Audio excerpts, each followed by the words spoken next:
Não é verdade acreditar que a ética depende do seu ângulo de visão.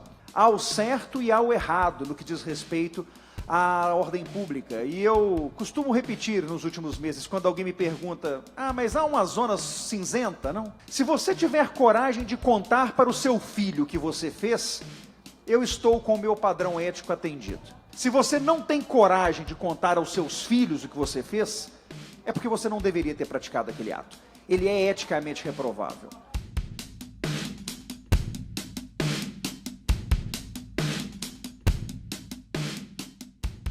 Com alegria, eu hoje tomei posse na presidência do Conselho de Ética Pública do Estado de Minas Gerais, recebendo quase 400 procedimentos que estavam parados desde o período do governo Pimentel, que resolveu não nomear o Conselho de Ética Pública, passou todo o seu mandato sem conselheiros, de certo porque não tinha problemas éticos no seu governo. O governador Romeu Zema, preocupado que é com a questão ética, reinstituiu o funcionamento do Conselho, que começou os seus trabalhos na manhã de hoje, composto por outros 6 conselheiros, e eu espero que, de alguma forma, a gente possa, naquele Conselho, colaborar para a manutenção do padrão ético do comportamento dos agentes públicos do Estado de Minas Gerais, já que esse Conselho é o responsável pela investigação, processamento e aplicação de penalidades éticas a todas as autoridades do Executivo Estadual, inclusive as autoridades de primeiro e segundo escalão, que se submetem diretamente ao Conselho de Ética. Me assusto que, infelizmente, os assuntos ligados à ética pública tenham de voltar à pauta com tanta frequência atualmente, mas acho que, de alguma forma, a escolha do governador pelo meu nome tem relação com o papel que eu desempenhei ao longo dos últimos meses nessa casa.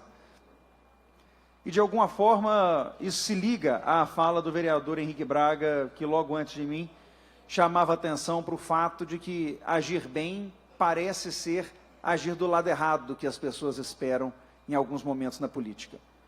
Nós precisamos recuperar a altivez no trato da questão pública. Nós precisamos recuperar a imagem das casas que a gente representa no município, no Estado e na União, no Executivo, no Legislativo e no Judiciário, para que as pessoas voltem a ter confiança institucional. Eu, apesar de acreditar num Estado menor do que o Estado que nós vivemos hoje, não acredito que seja possível uma democracia sem as instituições. As pessoas, eventualmente, são falhas, eventualmente são corruptas e devem responder por isso. Mas no momento em que nós começamos a desconfiar das instituições, no momento em que nós não acreditamos mais na Câmara Municipal, que nós duvidamos do Judiciário, que nós execramos o Executivo, não há mais esperança para a correção dos rumos democráticos.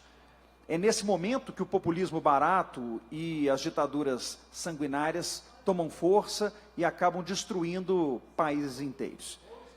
Eu acho que nós temos a oportunidade, diante de todas as tristezas pelas quais nós passamos nos últimos anos, de tentar recuperar a imagem que o brasileiro tem do mundo político. Eu não acho que a Lava Jato seja a solução dos problemas nacionais, mas ela serviu, pelo menos, como uma primeira amostra de que as coisas podem mudar. E acho que essa mudança passa pela mudança do comportamento individual de cada um de nós que ocupa cargo público. A valorização da ética enquanto um padrão inflexível.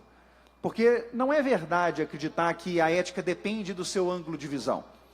Há o certo e há o errado no que diz respeito à ordem pública. E eu costumo repetir nos últimos meses, quando alguém me pergunta, mas há uma zona cinzenta, não? Se você tiver coragem de contar para o seu filho o que você fez, eu estou com o meu padrão ético atendido. Se você não tem coragem de contar aos seus filhos o que você fez, é porque você não deveria ter praticado aquele ato. Ele é eticamente reprovável. É de Ulpiano, o jurista romano, a frase non nomine quod licet honestum est.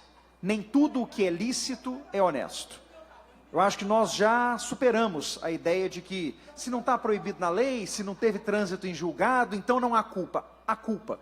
Mesmo quando a lei não proíbe, mesmo quando não há ainda sentença transitada em julgado, se aquilo que a pessoa fez contraria os padrões éticos de conduta, contraria a moralidade pública, se você, repito, não tem coragem de dizer ao seu filho o que você fez no seu gabinete de portas fechadas, é porque o que você fez é imoral.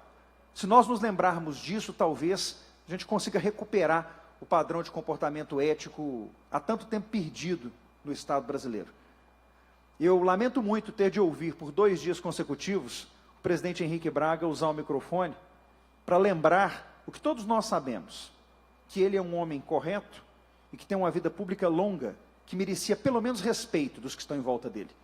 Que pena que a moralidade tenha se esvaziado e que até esse tipo de coisa tenha de ser repetido no microfone, porque parece não fazer parte mais do ambiente da urbanidade pública, no jogo do vale tudo. A sujeira vai continuar sendo lavada, presidente, ainda que doa um pouco durante os próximos meses, mas nós vamos sair do outro lado. Eles não.